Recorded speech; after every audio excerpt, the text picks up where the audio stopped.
Bienvenidos. Estás en sintonía del Centro Misionero Bethesda del Sur Cali, tu casa. Somos una casa de cielos y puertas abiertas, donde tú y tu familia son importantes. Por eso el primer domingo de cada mes tendremos bautizos y presentación de niños. Entendiendo así, dejad a los niños venir a mí, y no se lo impidáis, porque de los tales es el reino de los cielos. A partir de las 6 de la mañana tendremos nuestro primer servicio. Estamos ubicados en la calle 36, número 43A48. En tu avanzar con Cristo y ser hallado en Él y Él en ti, encontrarás una familia, la familia de la fe, donde aprenderás día a día más acerca de la palabra de Dios y así podrás vivir para Él en una aspiración de ser mejor cada día. Recuerda, somos el Centro Misionero Bethesda del Sur Cali, un lugar fácil de encontrar, difícil de olvidar, un lugar de cielos y puertas abiertas para ti. Suscríbete a nuestro canal de YouTube. Encontrarás palabra de vida que será medicina para tu alma. Activa las notificaciones de nuestro canal para que estés actualizado de todo lo que sucede en nuestra casa. Te llegará nuestro contenido en vivo para que no te pierdas la palabra de Dios, que será de gran alimento para tu vida. Búscanos como Centro Misionero Bethesda del Sur Cali. También nos puedes encontrar en las redes sociales, en Facebook e Instagram como CMB del Sur Cali. A continuación, Centro Misionero Bethesda del Sur Cali. Somos linaje escogido. Somos pueblo adquirido por Dios, llevando el mensaje de salvación, afirmando la fe en Cristo Jesús, creyendo una visión y caminando en ella, que para el que cree, todo le es posible. Somos casa de puertas abiertas, donde el que viene a Bethesda no sale con las manos vacías. Somos Centro Misionero Bethesda del Sur Cali, porque para el que cree, todo le es posible. Recuerda nuestro horario en nuestra casa. Domingos en familia, 6 de la mañana, 9 de la mañana y 6 de la tarde. Nuestros horarios en los diferentes países, donde la mejor manera de empezar tu semana será en la presencia de Dios, donde la primicia de tu tiempo será para Él. Y en una reunión familiar, 9 de la mañana, donde desde los más pequeños hasta los más grandes, nos unimos para exaltar y alabar a nuestro Dios. No olvides que tenemos nuestras puertas abiertas entre semana, de lunes a sábado, 8 de la mañana y 6 de la tarde, y nuestros horarios en los diferentes países. Si has aceptado al Señor Jesucristo en tu corazón, escríbenos a nuestras redes sociales, CMB Cali, o por nuestras líneas de WhatsApp y Telegram, 310-350-7699. Escanea el código QR para mayor facilidad. Si tienes problemas y no has encontrado una solución, comunícate con nosotros a nuestro PBX 334-5999 o a nuestra línea a WhatsApp o Telegram 310-350-7699. Te estaremos esperando para guiarte y aconsejarte por medio de la palabra de Dios. No olvides nuestra línea telefónica PBX 334-5999 o nuestra línea WhatsApp y Telegram 310-350-7699. Somos vida. Somos familia. Somos instrumentos. Somos esperanza.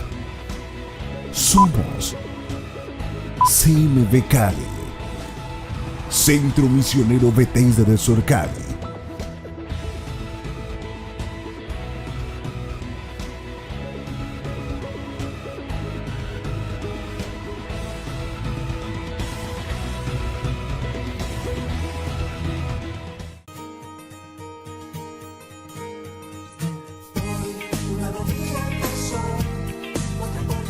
Cada mañana se renuevan sus bondades. Muy grande su fidelidad.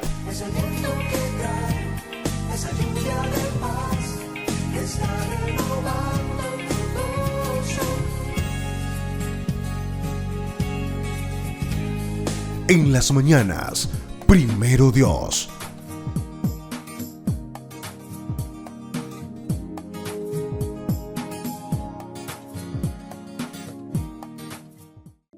Salmo en el capítulo 107.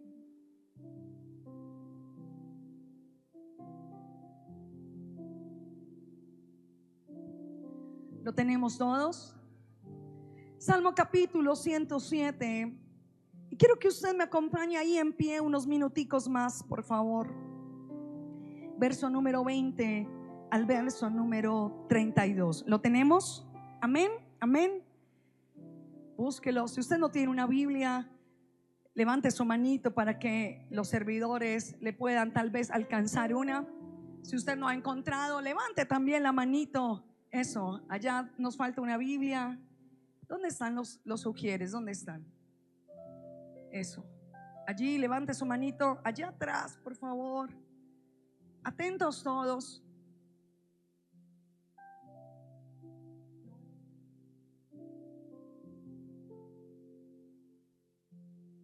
¿Estamos listos? Y dice Salmos en el capítulo 107, el verso número 20 al verso 32. Usted va a leer, por favor, un versículo. Yo voy a leer el verso que sigue. Y de esa manera, al terminar, dice el verso 20. Léalo usted, por favor. ¿Qué dice?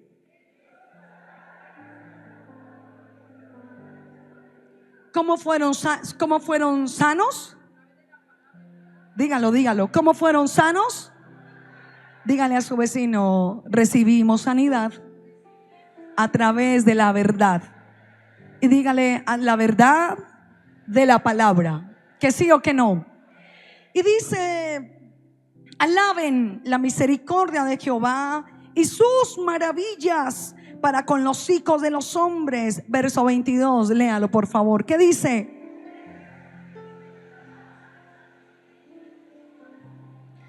Los que descienden al mar en naves y hacen negocio en las muchas aguas. Verso 24.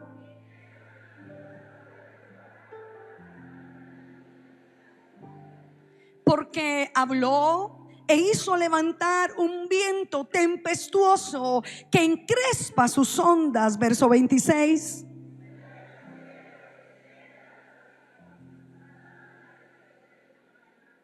Tiemblan y titubean como ebrios, y toda su ciencia es inútil. Verso 28.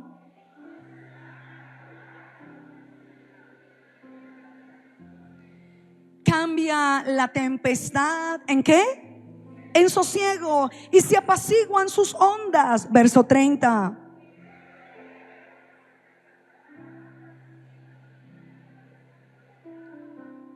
Y lea conmigo el verso 31 y el verso 32, por favor. Dice: alaben la misericordia de Jehová y sus maravillas para con los hijos de los hombres. Exáltenlo en la congregación ¿de qué?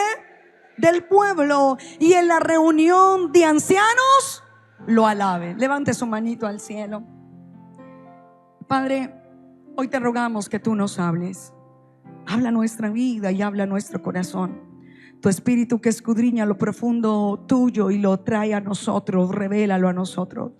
La verdad de tu palabra que nos sana, la verdad de tu palabra que nos liberta, la verdad de tu palabra que nos cambia y crea en nosotros algo nuevo.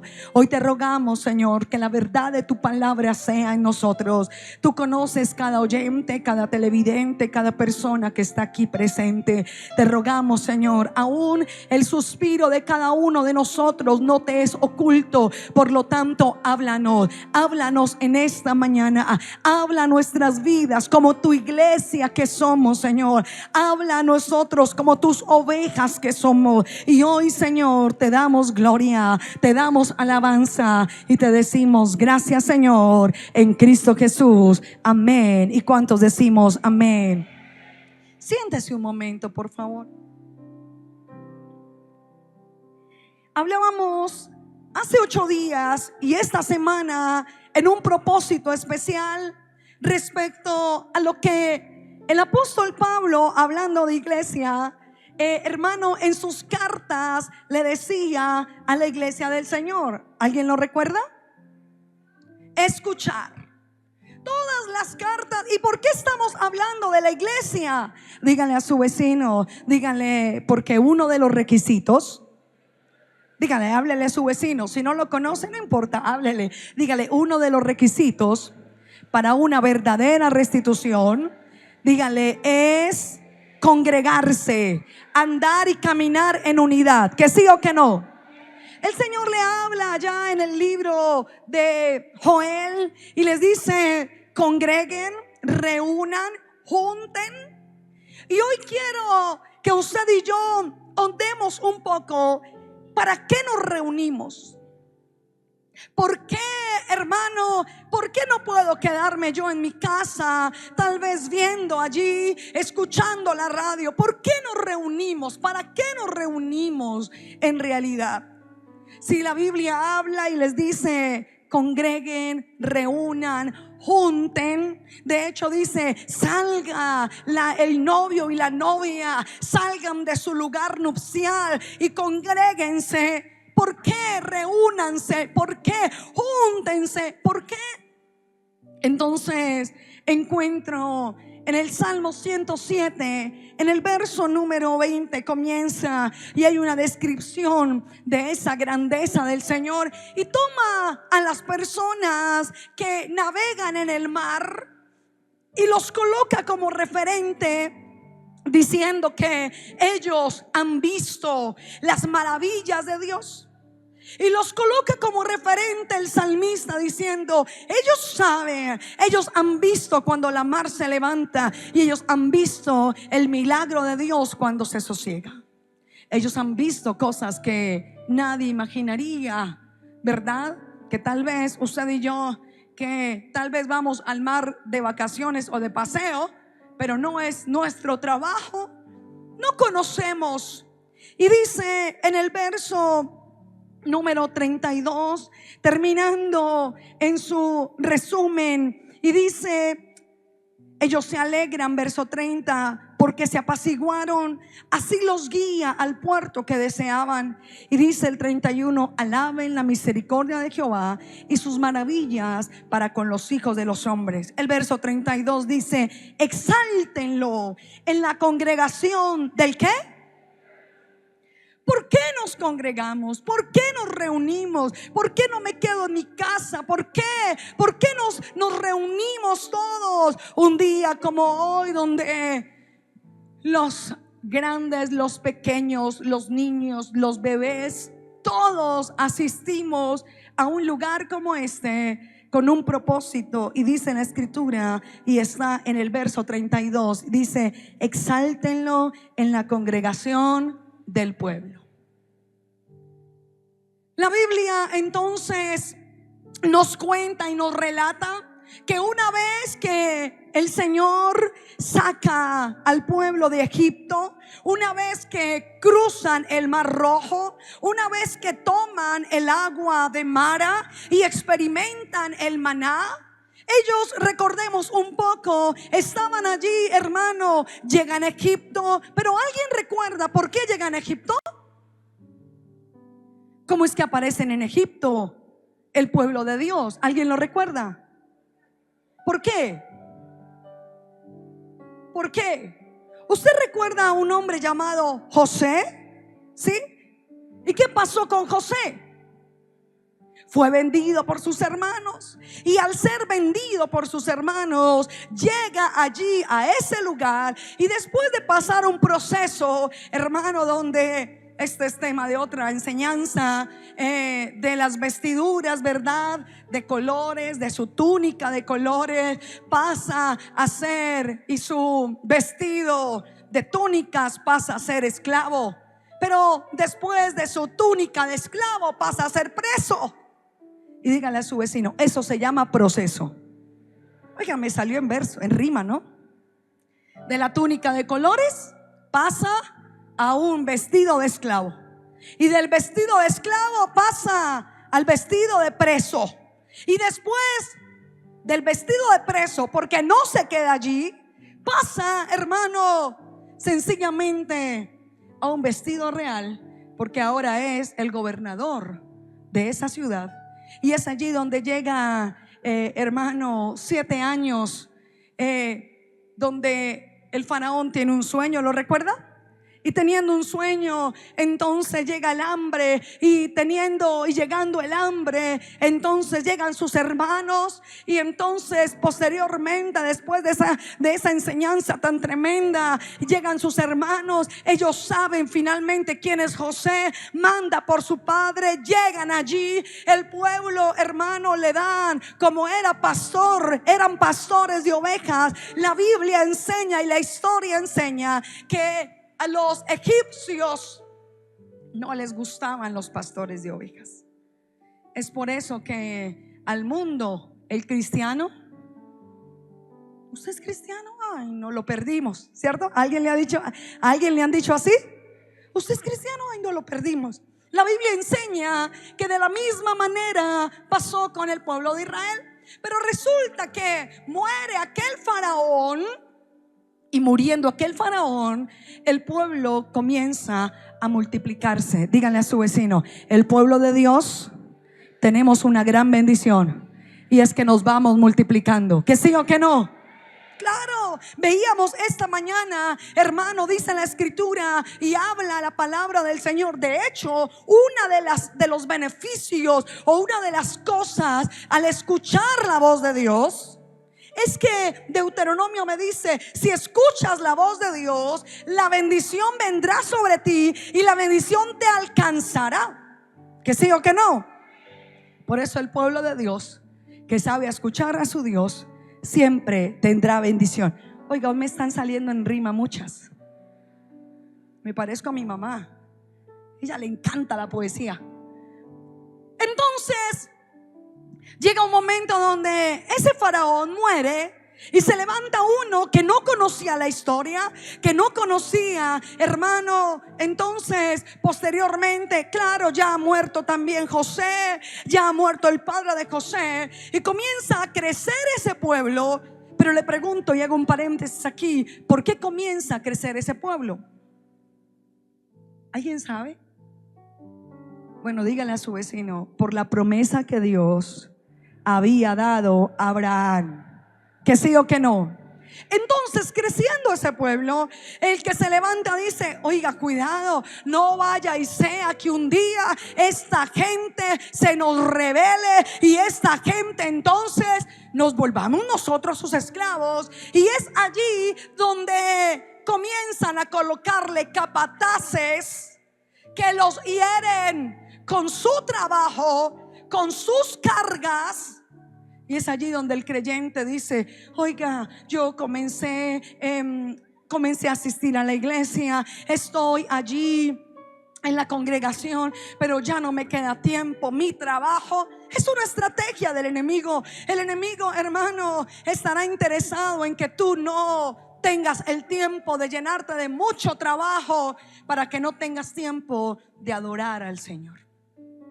Viene después, el pueblo comienza a clamar a Dios, puesto que era dura la servidumbre, era duro, hermano, lo que atravesaban. Y es allí donde Dios levanta a Moisés. Y Dios, levantando a Moisés, recuerda, va a Moisés, hermano, delante de Faraón, y le dice: deja ir a mi pueblo para que me sirva. Y es cuando salen allí de Egipto, y saliendo de Egipto, entonces cruzan el Mar Rojo.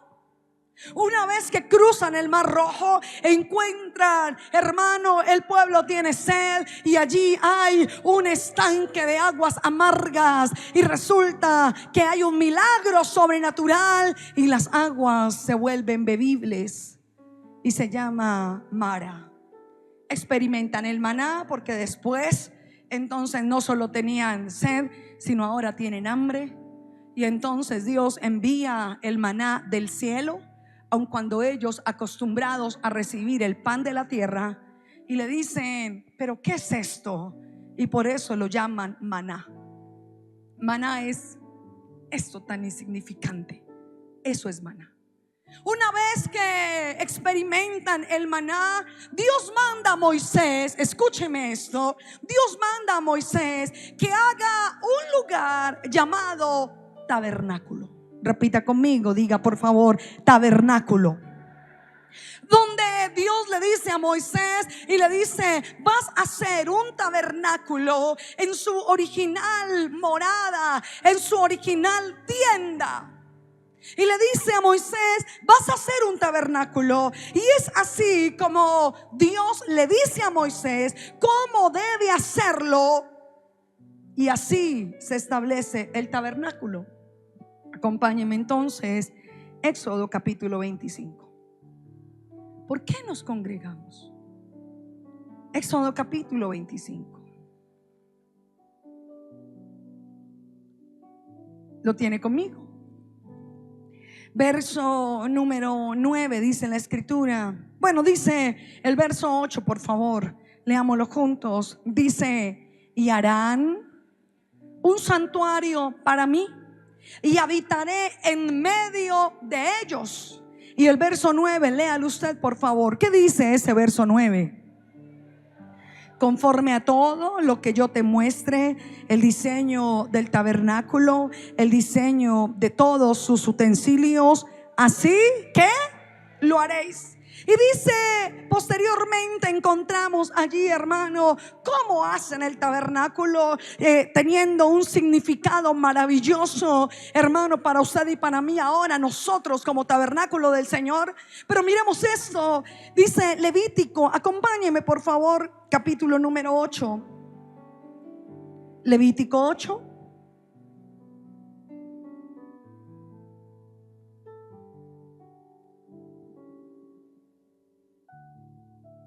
En el verso número 3 dice la escritura: y reúne. ¿Y qué? No. ¿Y qué? ¿Y qué? Y reúne. ¿Qué es reunir? Congregar. Y reúne a toda la congregación, dice, a la puerta del tabernáculo de reunión. La Biblia entonces nos enseña, hermano, Salmo nos habla y nos dice: exáltenlo en la congregación del pueblo y en la reunión de los ancianos lo alaben. Dice la escritura, después de que ocurre, salen de Egipto, después anteriormente levantaban altares, y la Biblia habla cómo es que Esaú levantó altar. Pero recuerde, alguna vez escudriñamos el mayor levantador de altares, ¿lo recuerda? ¿Quién era? Abraham.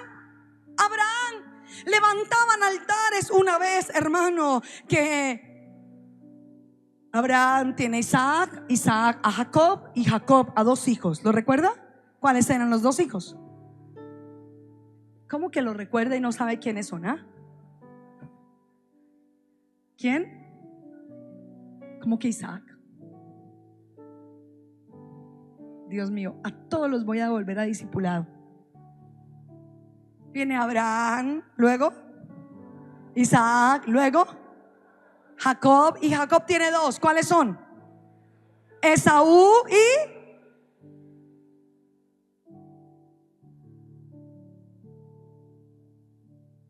No. Abraham, Isaac.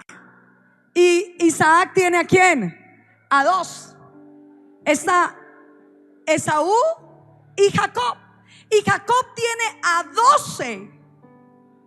Ay, pastora, estaba probando si estaba atento totalmente a la prédica.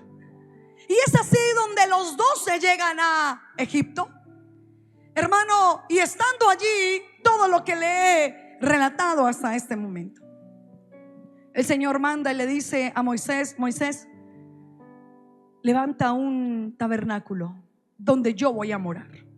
Pero ese tabernáculo no es solamente personal. En ese tabernáculo reúneme, congrégame a todos, reúneme a todos los de Israel, los grandes, grandes, los pequeños, los niños, los padres, las familias, las mujeres, reúnelas. Dios hacía que se reunieran, pues allí les haría escuchar su palabra. Pero ocurre algo en el tabernáculo. He sacado algunos puntos de los muchos que hay. Número uno, y usted va a entender por qué nos congregamos. Número uno, en el tabernáculo había una fuente, y en esa fuente ellos se lavaban. Cuando usted y yo venimos a este lugar, a la congregación, usted y yo nos presentamos delante de Dios, ¿verdad que sí? Señor, aquí estamos. Señor, límpianos. Señor, aquí estamos. Cada hermano, cada hermana, cada familia. Porque en el tabernáculo había una fuente, y en esa fuente era donde ellos se lavaban. Ahora, ¿de qué se lavaban? No era donde se bañaban diariamente, no. Pero era donde tal vez, hermano, para poder, o no tal vez, para poder ingresar y ofrecer sacrificio, tenían que estar limpios sus manos y sus pies. ¿Y qué injerencia tiene eso en nuestros días? Usted y yo llegamos a este lugar. Pastor, ¿y por qué en este lugar y no en otro? Porque, hermano, este lugar ha sido consagrado. Este lugar no es para fiestas. Este lugar no es para reuniones. Si usted me dice, pastora, por favor, necesito que me alquile 50 sillas para un cumpleaños, le voy a decir no. Si usted dice, pastora, por favor, alquile el lugar para una reunión que tengo en la empresa, le voy a decir no. ¿Por qué? Dígale a su vecino, porque este lugar ha sido consagrado para Dios. Aquí nos reunimos a exaltar, a dar culto, a dar honor a Dios. Entonces ellos, hermano, en el tabernáculo había una fuente. Y acompáñeme por favor al libro de Éxodo, en su capítulo 30. Éxodo capítulo 30. Dice la escritura en el verso 18 de la siguiente manera. Verso 17 dice: habló más Jehová a Moisés diciendo, verso 18, ¿qué dice? Harás también una fuente de bronce con su base de bronce. ¿Para qué? Para lavar, y la colocarás entre el tabernáculo de reunión y el altar, y pondrás en ella, ¿qué cosa? Agua. El verso número 20, por favor, léalo conmigo. Dice: cuando entren en el tabernáculo de reunión, ¿qué tenían que hacer? Se lavarán con agua para que no mueran. Y cuando se acerquen al altar para ministrar, para quemar la ofrenda encendida para Jehová, verso 21, ¿qué dice? Se lavarán, ¿qué cosa? Las manos. ¿Y qué más?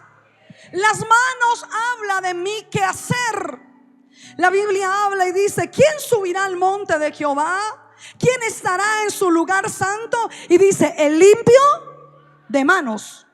Cuando la Biblia habla de estas manos, habla del quehacer. Entonces ellos, en sus quehaceres diarios, no era para bañarse todo el cuerpo. No decían: oiga, ya que estamos en este desierto, definitivamente no, el agua que tenemos para el cuerpo, más bien dejémosla para comer y lavémonos en el tabernáculo. No. Ellos se lavaban en sus usos, en sus costumbres, pero cuando llegaban al tabernáculo a exaltar, a ofrecer, a escuchar la voz de Dios, ellos en la fuente lavaban, diga conmigo, levante su mano derecha, diga, lavaban sus manos, y levante la izquierda, lavaban sus pies. Manos, mi quehacer; pies, mi andar. Manos, mi quehacer diario. Cuando usted y yo venimos aquí, nos congregamos aquí, hermano, usted y yo le decimos: Señor, aquí estamos, límpianos, Señor. Pero no es el caso en el cual la persona pecó, hermano, qué sé yo, qué clase de pecado, todos son iguales, ¿verdad? Y dice: Señor, allá pequé, me revolqué en el fango como la puerca lavada que se revuelca, y aquí vengo, lávame, Señor, límpiame. Saque este dedito, mire a su vecino, haga ese sonido particular, dígale: no es así. Dígale: no es que vas y te revuelcas en el pecado. Eso, dígaselo con amorcito para que suene más bonito. Dígale, no es así. Dígale, no es que vas y te revuelcas en el pecado y luego vienes aquí para que te oren y te liberen.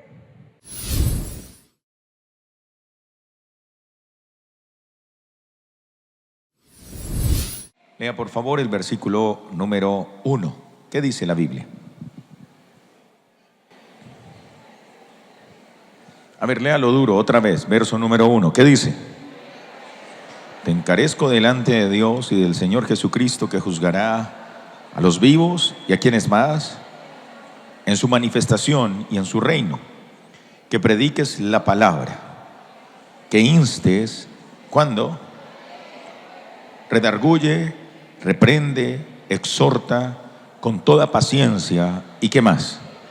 Vuelvo a leer el versículo número 2. ¿Qué dice? Léalo más fuerte.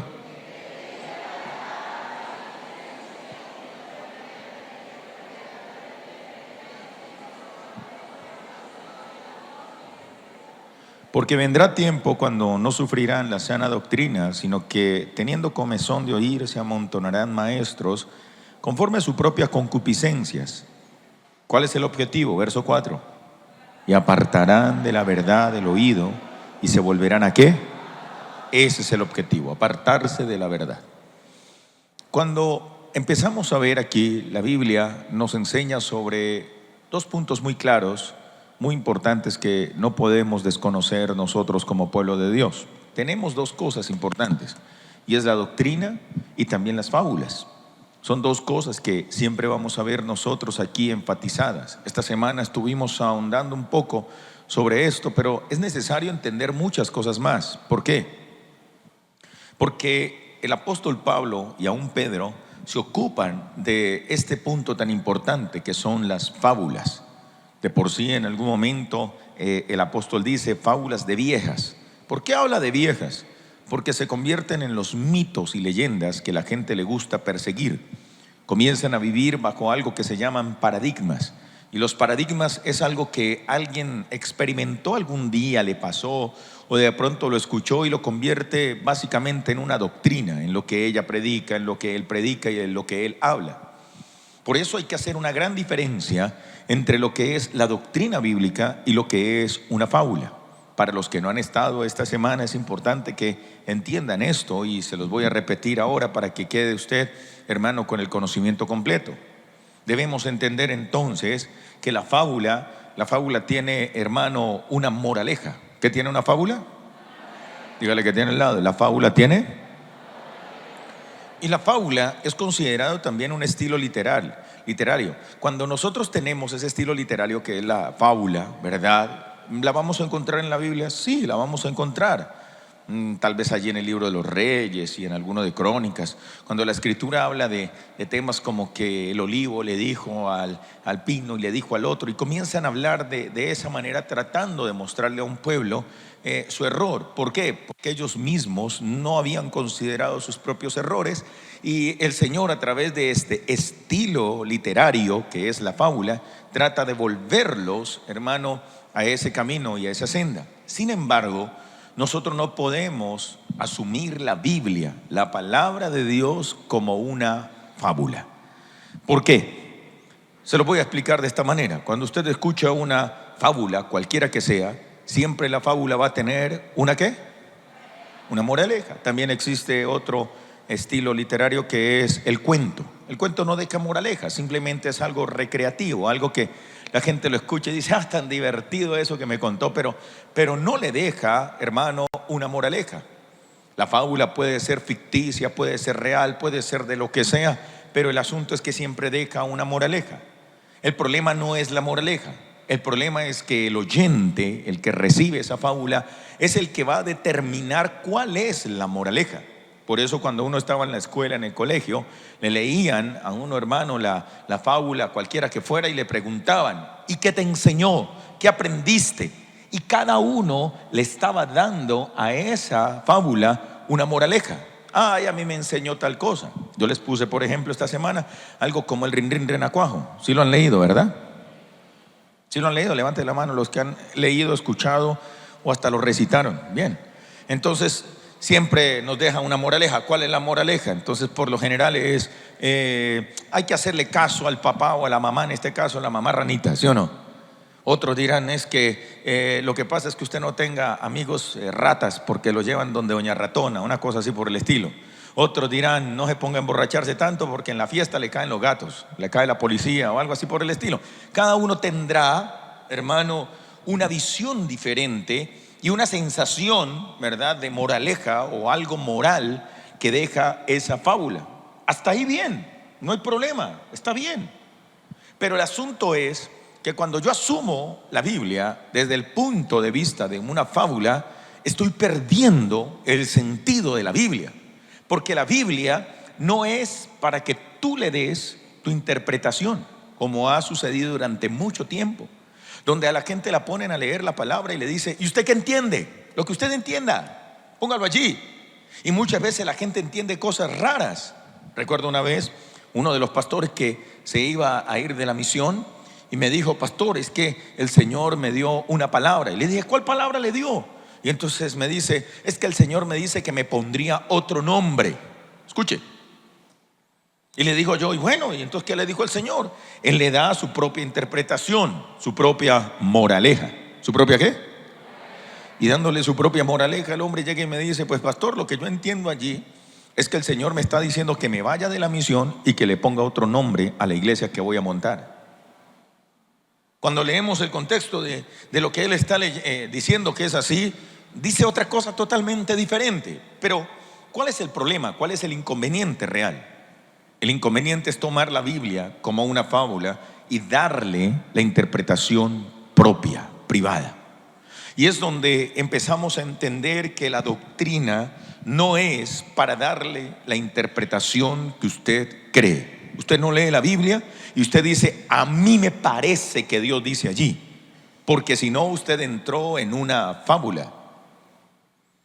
Pero cuando usted dice: ¿qué es lo que Dios me está diciendo a mí?, inmediatamente comenzamos a entender que la doctrina bíblica, la que yo debo aprender, está ligada a unos parámetros. La doctrina quiere decir: esto lo haces de esta manera y de esta manera.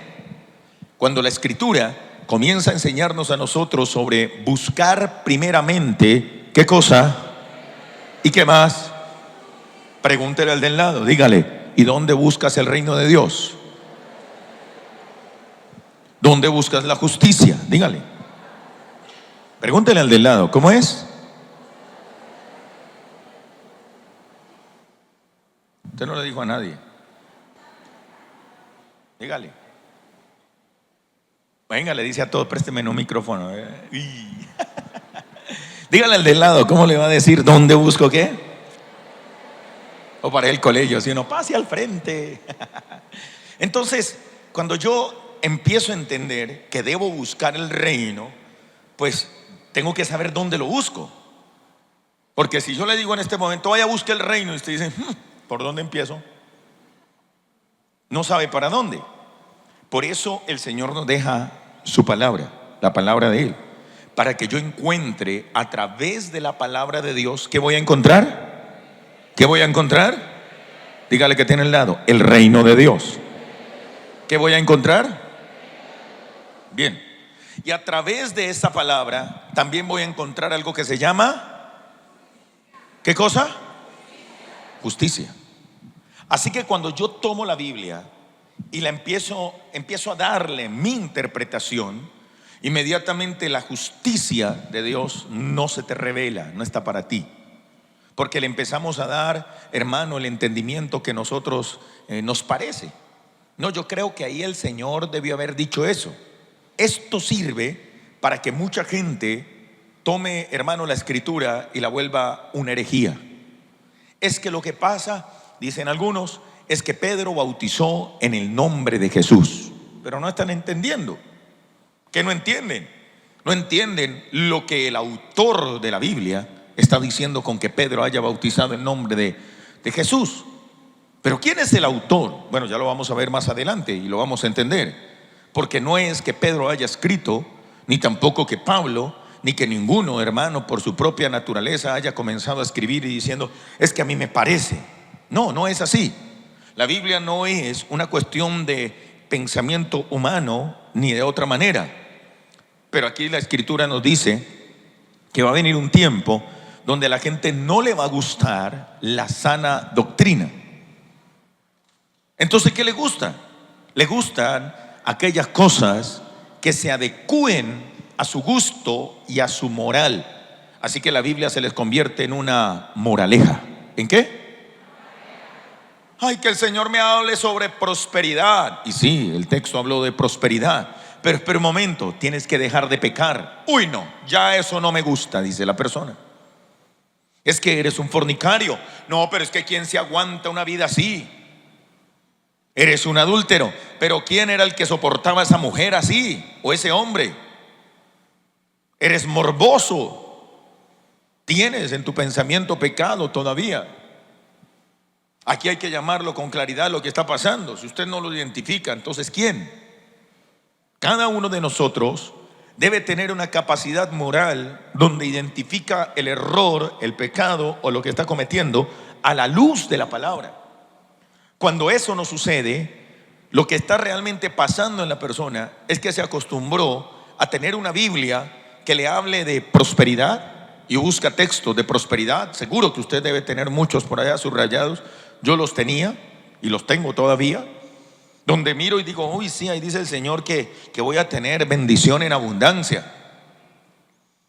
Y sí, es un resultado de la justicia y del vivir en la doctrina. Pero cuando usted y yo, hermano, permitimos cualquier cosa que nos desvíe de la doctrina, inmediatamente ella pierde la validez para nosotros.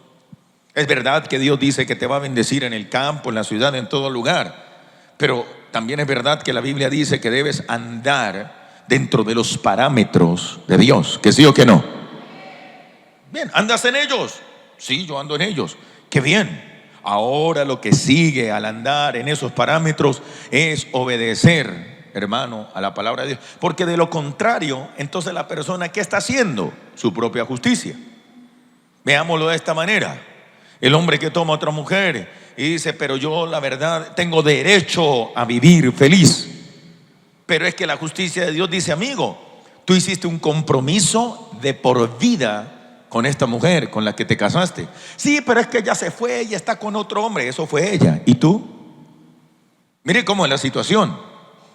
Es que yo no lo entendía. Es que, bueno, para la ley colombiana, el ignorar alguna de las leyes, el no conocerlas, no justifica a nadie. El término reza de la siguiente manera, algo así muy parecido, dice: el desconocimiento de la ley no justifica a nadie. Aquí en Colombia, estoy hablando de las leyes colombianas. ¿Cuánto más la palabra de Dios? El que tú desconozcas la Biblia, para ti es un problema. Tú tienes que conocerla. Pero la gente, hermano, quiere conocerla para tener un argumento contra otro, para poderle decir a otro, es que Salmo dice, y el otro dice, pero Ezequiel dice lo otro, pero Joel dice aquello, pero y se vuelve una esgrima bíblica, unos espadachines, tin, y pum, y casi me va con ese, y tome para allá. ¿Pero por qué? Se les convirtió en eso. Así que la Biblia misma dice, la palabra de Dios no es para contiendas. No es para que usted, hermano, comience a pelear con el uno con el otro. No. Aquí usted tiene que ser sincero. Y la falta de sinceridad en la persona es la que lo va a llevar a cambiar la doctrina. La doctrina es una y la encuentra en esa Biblia. Díganle que tiene al lado, en la misma que tienes acceso todos los días. ¿Cómo predicarle a una persona que tiene acceso a la verdad? Se vuelve algo, hermano, muy preciso, porque puede tener la capacidad de decir, pero aquí no dice, o quizás puede decir, aquí sí dice. Por eso la religión enfatizó mucho en que el pueblo no conociese la palabra. Recuerde que antiguamente a la gente se le decía, solamente algunos curas podían leer la Biblia, ¿se acuerdan? Y el que leía la Biblia, ¿qué le pasaba? Se volvía loco. ¿Se acuerda de mi tío? Ese tío Gabriel allá que puso a leer la Biblia lástima, pobrecito, allá terminó en el manicomio porque ese leyó la Biblia. Se convertía en un libro prohibido.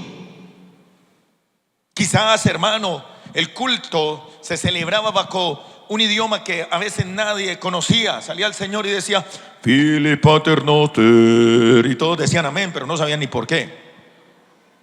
¿Qué es eso? No, el hombre habla en latín. ¿Y usted qué habla? No, chipcha. No, paila, hermano, no entiende nada. Grave. De latín a chipcha hay una distancia bien amplia, ¿sí o no? Así que no se entiende. Y la Biblia comienza a decir, no, espera un momentico. Usted debe tener acceso a la palabra. Por eso usted debe cargar la Biblia. A mí me pasa.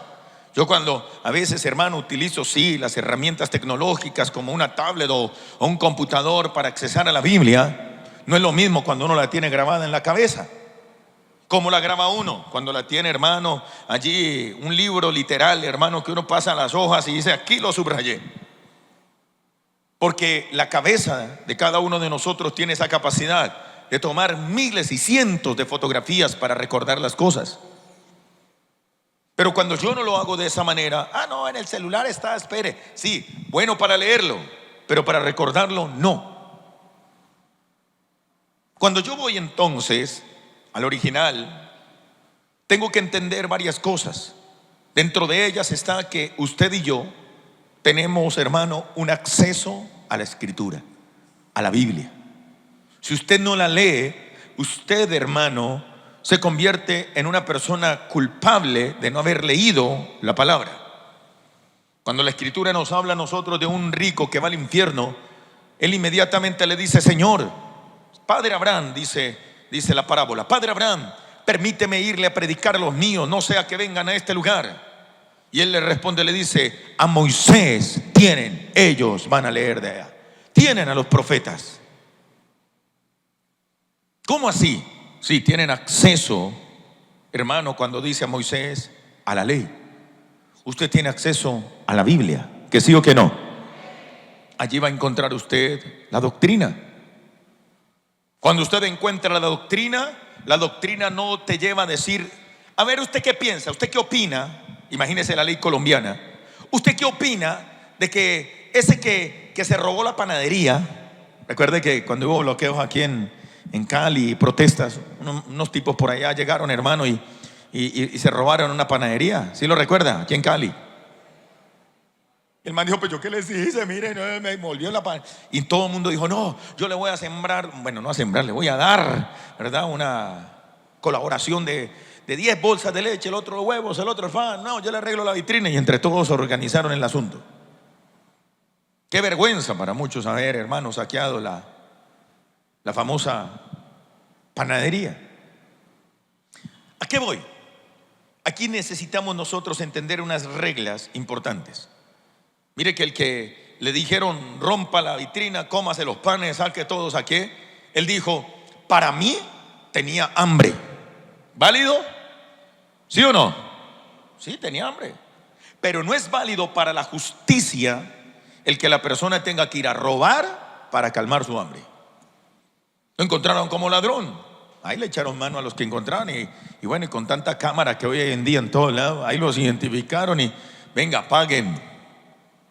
Pero él dijo, pero es que tenía hambre, llevaba desde ayer sin almorzar. Sí, pero comió y desayunó también, ¿verdad? Pero pues, ese es el asunto, que la persona no califica para la justicia y la justicia sí lo califica.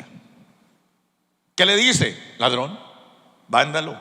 Se le meten una cantidad y se le imputan unos cargos, hermano, allí muy claros. Daño al bien ajeno y bueno, ahí para arriba empieza a darle de menor, de mayor cuantía, lo que sea. Y él no puede decir, el ladrón, yo no sabía que esa vitrina valía tanto y que por eso me iban a mí a condenar. Y él le dice, lástima, hermano, pero venga que este abogado le va a decir que sí usted debería haber sabido, hermano, que haber conocido la ley. No la sabía, pues él se la va a dictar toda. Y tendrá rebajas y tendrá una cantidad de cosas, pero sí o sí la ley se aplica. ¿Es así o no es así? Bien, si yo lo llevo a la Biblia funciona de la misma manera. La doctrina debe ser aplicada no de acuerdo al concepto de cada uno de nosotros. Mire esto, si cada uno de nosotros tuviese un concepto sobre lo que dice la Biblia, imagínese cuántas cosas no saldrían, cuántas cosas no se imaginaría la gente, cuántas cosas, hermano, no podría la gente entender, y muchos andarían en un error. Por eso Dios dice que se establece una doctrina. ¿Cómo conoce usted que es doctrina bíblica? Algo que hace parte de la Biblia, porque usted lo va a ver reflejado desde el libro de Génesis hasta el Apocalipsis. ¿Que sí o que no? ¿Que sí o que no? Bien. Por eso, hermano, aquellas Biblias que tienen los libros apócrifos, ellos mismos dicen, hay libros deuterocanónicos o protocanónicos, que, hermano, quiere decir más altos y más bajos de rango. Cuando la misma Escritura nos dice, toda la Escritura es inspirada ¿por quién? Porque sabemos que no son inspirados, porque en algunos de ellos nos encontramos temas como: yo quise hacer lo mejor que pude, intenté escribir de la mejor manera, aunque no haya salido bien, pero hice lo posible. ¿Dónde encontramos a Dios hablando de esa manera? Otros dicen: cuando tengas problemas, saca el hígado del pollo y ponlo a la luz de la luna a la medianoche para que se vea no sé qué cosa, y si sale verde es una cosa, si sale igual es otra. Un acto de brujería. Y es donde empezamos a notar que hay autores, y aquí quiero que lo tengas claro, no fueron inspirados. Tenga esa palabra allí, escríbala, porque ahorita le voy a decir qué significa eso. Inspirados. Cuando la doctrina comienza a resplandecer, hermano, en las personas, debemos entender que aquí es donde hay una gran diferencia entre lo que es fábula y lo que es doctrina. Cuando nosotros entendemos que la doctrina no se recibe, hermano, por lo que simplemente se oye, sino que la tengo que llevar a la práctica, tengo que entender que yo recibo palabra de Dios y comienzo a trabajar en ella. ¿Cuánta recibo? Lo que recibas. Por lo menos hoy estás recibiendo una porción. Tómala y vive en ella. Ese aumentar en conocimiento se trata precisamente de: tome la palabra, vívala y camine. Mucha gente se dedicó a buscarse los errores. Pero es que yo tengo esto, pero es que a mí me falta lo otro. Y en todos esos errores que se encuentra, hermano, va a perder el tiempo. ¿Por qué lo va a perder? Porque Dios no está enfatizado en que tú estás cometiendo un error y tienes que descubrirte todos los errores. Al contrario, Dios lo que está esperando es que cuando descubras a través de la palabra de Dios que algo no está bien en ti, corrígete. ¿Que sí o que no? Veamos a este hombre gobernante allí que toma la esposa de su hermano. ¿Cómo era que se llamaba? ¿Cómo era que se llamaba? Ay, Dios mío, toca leer la Biblia. ¿Cómo? ¿No se acuerda? No, voy a ponerlos otra vez a discipulado, Dios mío. Yo le voy a seguir la historia, a ver si alguien me dice el nombre. Herodes, me va bien. Y entonces este hombre toma la esposa de su hermano y viene Juan y le dice: hey, amigo, esa mujer que has tomado no te es lícito tomarla porque no es tuya. Y este hombre dice: ¿cómo así? No puede ser posible. Y él le dice: sí, así es. Entonces la mujer de él le cogió bronca, hermano, a Juan. Y ese Juan tengo que hacérsela. Y un día la hija de esta mujer, le voy a parafrasear el texto para que me lo entienda, se lo voy a graficar. Llegó y el hombre bien, una celebración bien especial en ese día de cumpleaños, y tome y mire una cosa y aquí, y ella empezó a danzar y el hombre dijo: wow, cómo has bailado, tú bailas muy bien el joropo, si bailaba joropo en ese entonces, ¿verdad? O lo que fuera. Uy, mira cómo eres de... Yo te voy a dar, dice él en medio de su embriaguez y de su alegría, te voy a dar lo que me pidas. Llega la muchacha, se va donde su mamá y le dice: mami, ¿qué le pido? Y ella, la mamá de esta muchacha, le dice: dile al rey que te dé una cosa que es muy fácil, y es la cabeza de Juan en una bandeja. ¿Dónde estaba Juan? En una de las mazmorras, en uno de los calabozos de aquel lugar. Y ella va y le dice al rey, rey, dame la cabeza de Juan en una bandeja. Y él dice, wow, ¿cómo así? Él sabía para su conciencia que lo que estaba haciendo tomando esa mujer era ilícito. La historia concluye en que sí, decapitaron a Juan y se lo presentaron a la señora ahí en una bandeja.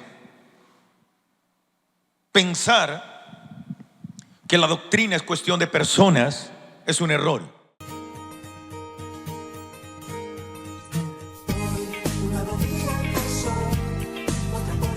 Cada mañana se renuevan sus bondades. Muy grande es su fidelidad.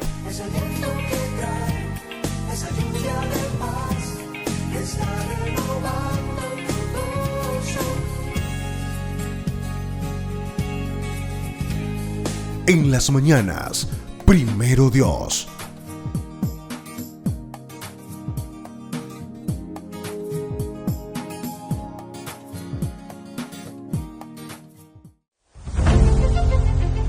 Ayuno congregacional. Este martes 31 de mayo, de 8 de la mañana a 10 de la mañana, en nuestra casa de puertas abiertas, ubicada en la calle 36, número 43 a 48, a través de nuestras redes sociales.